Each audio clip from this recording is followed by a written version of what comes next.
दोस्तों, आज मैं मिलाने वाला हूं आपको मिस्टर शिवम तिवारी से।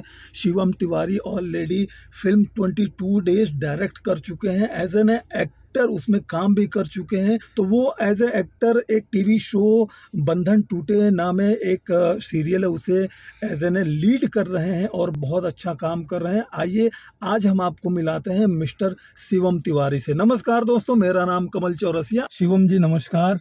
नमस्कार, मैं शिवम तिवारी। कमल भाई, आपके चैनल के तमाम दर्शकों को मेरा नमस्कार। Thank you so much. और सबसे पहले आप ये बताएं कि बंधन टूटे ना जो टीवी शो जी गंगा पे आ रहा है, वो शो आपको मिला कैसे? सबसे पहले आपके सभी दर्शकों को मेरा शिवम तिवारी का नमस्कार, प्रणाम। एक हमारी कलाकारा हैं टीवी इंडस्ट्री की, काफ़ी बड़ा उनका नाम है, सीमा पांडे जी। हम लोगों ने बहुत पहले एक शो किया था महुआ का खानदान, तो उन्हीं का मेरे पास फ़ोन आया। तो जी गंगा के लिए एक शो बन रहा है बंधन टूटे ना, क्या आप करेंगे? तो बी फ्रैंक, मैं आपको सच बात बताऊं तो मैंने उनको डायरेक्टली मना कर दिया कि नहीं, मैं नहीं करूंगा। लास्ट मंथ ही मुझे कोरोना हुआ था और अभी मैं अच्छे से कोरोना से बाहर निकल नहीं पाया हूं। मैं बॉडी में वीकनेस है और थोड़ा शरीर भी because of antibiotic and steroid दवाइयों की वजह से शरीर भी थोड़ा फूल गया था उस समय। तो मैंने उनको मना कर दिया कि नहीं, मैं नहीं कर पाऊँगा। And thank you so much, आपने मुझे याद किया। बट होता है ना, एक कहावत है हम लोगों में, दाने दाने पे लिखा रहता है खाने वाले का नाम। तो मैंने उस समय तो मना कर दिया। फिर 10-15 दिन के बाद फिर पुनः उनका फ़ोन आया और बोले कि नहीं, ये शो आप ही करेंगे। मैंने कहा यार, मैंने तो मना कर दिया। तो बोले नहीं, आप ही करेंगे। और फिर एक कास्टिंग डायरेक्टर का भी फ़ोन आया, वो भी मेरे पुराने मित्र थे, अजीत आनंद करके। तो उन्होंने भी मुझे बहुत मीठी मीठी बातें की और ये शो के लिए दोनों जन, सीमा पांडे जी और अजीत भाई, दोनों जन मिलके मुझे कन्विंस कर लिया और मैं ये शो के लिए हाँ बोल दिया और फाइनली ये शो मैं कर रहा हूँ। आपने पहले एक फिल्म भी बनाई थी 22 days, as an actor, as an director, उसमें आपने बहुत अच्छा काम किया है। तो टीवी इंडस्ट्री और फिल्म के मेकिंग में और एक्टिंग में कुछ डिफरेंस आया समझ में आपको? एक्चुअली मैं आपको बताऊं, मैं काफ़ी सालों के बाद मैं टीवी करने जा रहा था। मैंने बहुत पहले जी का ही मैंने एक शो किया था, 3 बहू रानियाँ। उसके बाद मैंने महुआ का शो किया था खानदान। ये मैं आपको बता रहा हूँ, मैं 2009-2010 की बातें, आई थिंक 2008-9-10 की बातें हैं ये।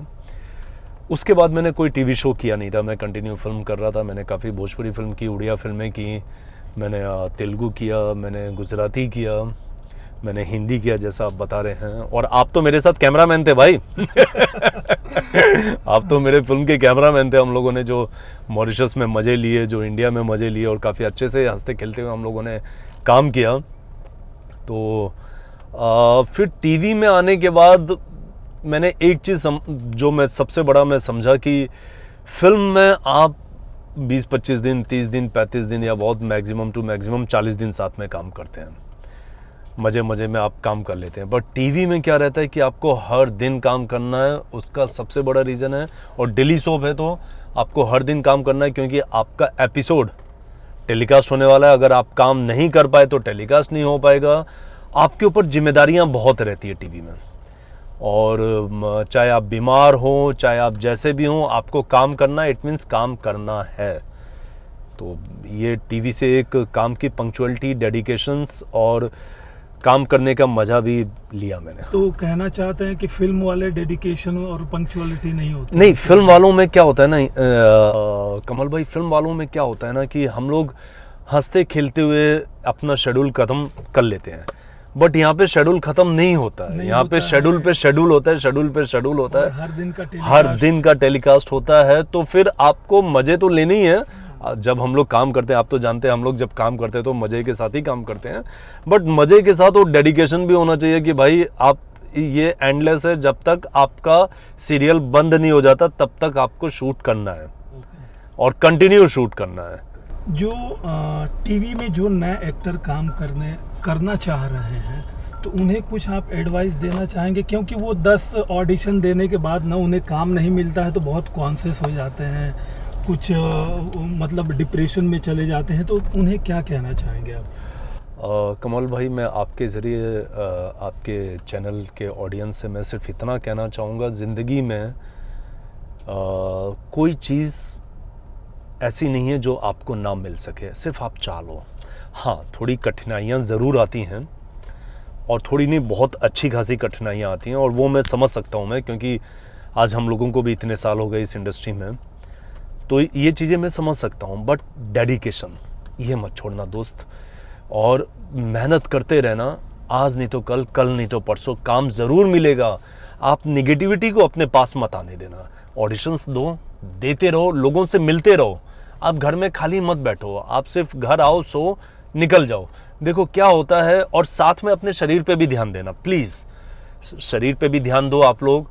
अपना गुड लुकिंग रहो।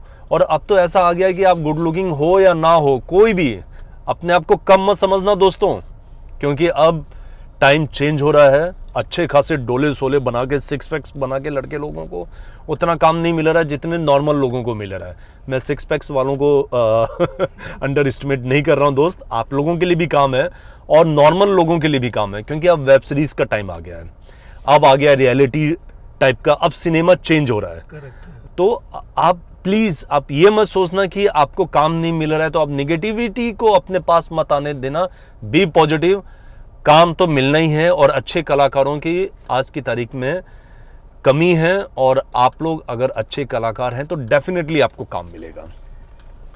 अब सबसे मज़ेदार सवाल ये है कि आप फिल्म इंडस्ट्री में, जहाँ तक मुझे याद है, हम लोग बैठ करके कभी कभी बातें करते हैं, तो आपने बताया था कि मैं तो आर्मी का ट्रेनिंग एक कहीं सिलेक्शन के लिए आया था और फिर मुंबई का रुख कर लिया। ज़रा उसके बारे में हमारे व्यूअर्स को बताएं। आपने सही कहा, मैं पहले मुंबई आया था। मुंबई नहीं आया था, मैं पहले नासिक आया था फौज की ट्रेनिंग के लिए। हम लोगों को गांव में रहते थे, और मुंबई आने का काफ़ी ये था कि मुंबई जाना है, एक्टर बनना है। पर घर वाले चाहते थे कि मैं फौज में भर्ती हूँ मैं, तो घर वालों का देखते हुए मैं नासिक आया था फौज की ट्रेनिंग के लिए।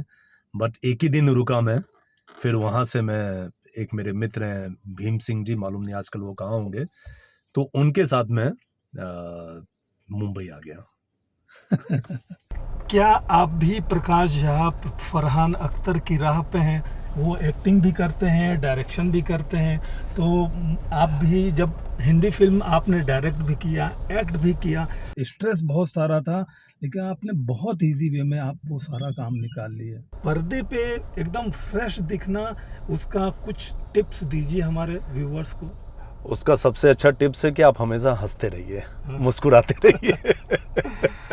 और रही बात एक्टर डायरेक्टर बनना, तो डिजिटल वर्ल्ड में क्या होता है कि आपके पास पहले के टाइम पे लोग कैमरे में देख के ही काम कर पाते थे। जो कैमरा फ्रेम जो आपको लेंस के थ्रू आपको दिखाई देता था, उसी को देख के आप काम कर पाते थे कि क्या छपा क्या नहीं छपा।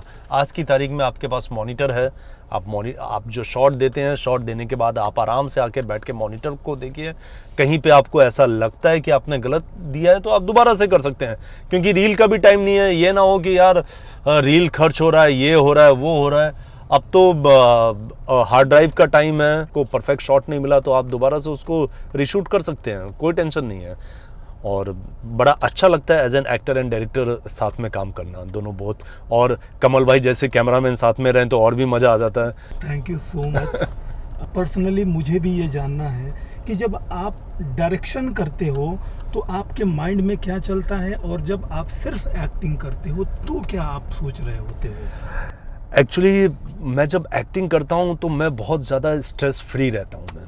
उसका सबसे बड़ा कारण है कि मैं अपने डायरेक्टर को स्ट्रेस दे के रखता हूँ। और जब मैं डायरेक्शन करता हूँ और गलती से मैं खुद एक्टर हूँ, तो अब आप ये सोचो कि एक्टर जब डायरेक्टर को स्ट्रेस देता है, अब वो खुद ही डायरेक्टर है, तो उसको डबल स्ट्रेस हो जाएगा। और फिर मैं क्या करता हूँ, जब मैं एक्टर डायरेक्टर बोथ होता हूँ तो अपना स्ट्रेस कैमरामैन को दे देता हूँ। तो कमल भाई को फिर स्ट्रेस होता है, फिर वो बाल यूं करते हैं, क्या कर। Just a part of joke. Actually क्या होता है कि आप जब डायरेक्टर हैं तो मैं उस काम को भी बहुत मज़े से लेता हूँ मैं, और जब मैं एक्टर होता हूँ तो उस काम को भी मैं बहुत मज़े से लेता हूँ। मैंने फिर कहा कि हम लोग मुस्कुराते हुए काम करते हैं, हम लोग हंसते हुए काम करते हैं, हम लोग स्ट्रेस फ्री काम करते हैं। आप टेंशन मत लो, सब कुछ अच्छा होगा। बस आप डेडिकेट रहो अपने काम पे, स्ट्रेस मत आने दो अपने पास, और अच्छे से रिलैक्स होके काम करो। जितना काम हो सके, मेरे कहने का मतलब है, जब मैं पढ़ाई भी करता था तो जितना याद करूं मैं, वो मेरे ज़िंदगी भर याद रहे। ये नहीं कि पूरी एक ही दिन में पूरा बुक में पढ़ जाऊं, नहीं। एक लेसन याद किया तो वो लेसन मुझे ज़िंदगी भर याद रहना चाहिए, वो मैं करता हूं। तो वैसे ही हम लोग जब शॉट देते हैं तो ऐसा करें कि वो ज़िंदगी भर का बेस्ट शॉट हो, जबकि हम लोग ह्यूमन बीइंग हैं, हम बेस्ट से भी बेस्ट देना चाहते हैं। बट ये है कि आप कोशिश करें और अच्छा काम करते रहें, और माइंड में कुछ नहीं रहता, बस रिलैक्स काम करना है, काम करना है। आजकल न्यू जनरेशन जो फिल्म इंडस्ट्री में आना चाहते हैं, आप उन्हें कोई टिप्स देना चाहेंगे? Most welcome. आप आना चाहते हैं, आप ज़रूर आइए, बट आप ये सोच के चलिए कि आज आप आ रहे हैं और कल तक आपको शोहरत मिल जाएगा। अगर आप ये सोच रहे हैं तो प्लीज़ मत आइए। आप ये सोचिए कि मैं आ रहा हूँ मैं, और जैसे हर किसी जॉब में या बिजनेस में कभी कभार ऐसा होता है कि आपका लक चांस दे दिया और आप एक ही झटके में ये हो गए, पर वो कभी कभार वाली बात होती है। आप ये सोच के आइए कि आपको टाइम देना है, और आपके टाइम के चक्कर में आपके परिवार को नुकसान ना हो। सबसे पहला काम, आप यहाँ पे टाइम दीजिए। आप यहाँ पे आप ये मत सोचिए कि आज मैं आया तो 1 महीने या 2 महीने या 3 महीने के अंदर ही मुझे काम मिल जाएगा और मैं रातों रात बहुत बड़ा स्टार बन जाऊंगा। नहीं, आपको वक्त देना पड़ेगा, और वक्त दीजिए आप। पर आप साथ में अपने घर की परिस्थितियां भी आप देखिए कि क्या घर की परिस्थितियां आपको वक्त देने के लिए आपको अलाउ कर रही हैं क्या। तो अगर सारी चीज़ें सही है, अगर परिस्थितियां ठीक नहीं है, तो मैं तो ये बोलूँगा दोस्तों कि सोशल मीडिया पे आप जाइए, आप वहाँ पे आप हिट होइए बहुत सी चीज़ें, और घर को भी संभालिए। उसके बाद आप आइए ना। आप पहले अपने बैकग्राउंड से, मैं मध्यम वर्गीय परिवार, मध्यम वर्गीय से भी कम है, उनके लिए मैं कह रहा हूँ। जो अमीर ज़्यादा हैं वो तो कभी भी आते हैं और उनके लिए कोई टेंशन नहीं है, वो आते भी जितनी जल्दी है, जाते भी उतनी जल्दी हैं। पर इतिहास गवाह है, हम मध्यम वर्गीय हम लोगों ने ही डेडिकेशन करके इतिहास बनाया है। तो आप आइए, आप सब कुछ देखते हुए, अपने परिवार को देखते हुए, अपने आप को देखते हुए आप फिल्म लाइन में कदम रखिए। अगर फिल्म लाइन में नहीं डायरेक्टली कदम रख पा रहे हैं तो सोशल मीडिया के माध्यम से आप अपने आप को हाईलाइट करिए, और बहुत से रास्ते हैं। आप आइए, मोस्ट वेलकम, आइए। शिवम जी, आपने हमारे व्यूअर्स को इतनी सारी बातें बताई, लाइफ में कैसे आगे बढ़ना है, क्या चीज़ करना है, क्या चीज़ नहीं करना है। इसके लिए थैंक यू सो मच कि आप हमारे चैनल के लिए इतनी सारी बातें बताएं हमारे व्यूअर्स को। इट्स माय प्लेजर कमल भाई। Thank you so much sir. उम्मीद है दोस्तों कि आज का हमारा यह एपिसोड मिस्टर शिवम तिवारी के साथ में हमारा यह एपिसोड आप लोगों को बहुत बहुत पसंद आया होगा। आप इसे लाइक करें, सब्सक्राइब करें, कमेंट करें। अगर आप फिल्म इंडस्ट्री में किसी भी फील्ड में काम करना चाहते हैं तो आप हमारे कमेंट बॉक्स में कमेंट करें, हम उसका आंसर ज़रूर देंगे। आपके कैरियर में बढ़ने में आपका हेल्प भी करेंगे। तो नमस्कार दोस्तों, नमस्ते दोस्तों।